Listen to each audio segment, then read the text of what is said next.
একটি ঘন সবুজ বনের মাঝে বাস করত মা তোতা ও তার ছোট বাচ্চা টুনি। মা তোতা ছিল খুবই যত্নশীল এবং অভিজ্ঞ, আর টুনি ছিল দুষ্টু, কৌতূহলী ও একটু অবাধ্য।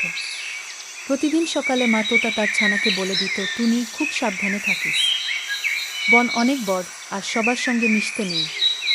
হিংস্র জন্তু ও শিকারীরাও আছে। মায়ের কথা মেনে চলতে হবে। টুনি হেসে হেসে মাথা নাড়ত, কিন্তু মনের ভেতর তার কৌতূহল লুকোনো থাকত। একদিন মা তোতা খাবার খুঁজতে উড়ে গেল। যাওয়ার আগে সে বলল, টুনি, দয়া করে বাসা থেকে বের হবি না। আমি আসা পর্যন্ত অপেক্ষা করব। কিন্তু মা উড়ে যেতেই টুনি মনে মনে বলল, আমি তো বড় হচ্ছি, একটু উড়ে দেখা যাক না। এই তো কাছেই।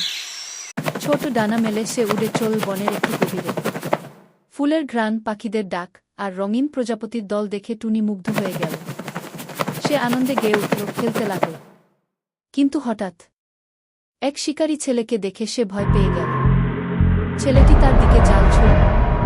টুনি কোনো মতে পাশ কাটিয়ে উড়ে পালাল, কিন্তু ডালে বসে ছোট্ট ডানাটা ব্যথা পেয়ে গেল। ভয়ে কাঁপতে কাঁপতে টুনি বাসার দিকে ফিরে এল। ঠিক তখনই মা তোতা ফিরল। টুনিকে কাঁদতে দেখে মা তাকে বুকে জড়িয়ে বলল, দেখেছিস, আমি তো বলেছিলাম বাইরে যাস না। মা কখনো সন্তানের খারাপ চায় না। টুনি চোখ মুছে বলল, মা, আমি ভুল করেছি। আমি তোমার কথা শুনি। তুমি আমায় ক্ষমা করো। মা তোতা হাসল, মাথায় আদর করে বলল, তুই ঠিক বুঝেছিস। ভালোবাসা মানেই শুধু আদর নয়, নিরাপত্তাও। আমি তোকে ভালোবাসি বলেই সব সময় সাবধান করি। সেই দিন থেকে টুনি আর কখনো মায়ের কথা অমান্য করেনি। মাছানার বন্ধন ছিল আগের চেয়েও গভীর, ভালোবাসায় ভরা।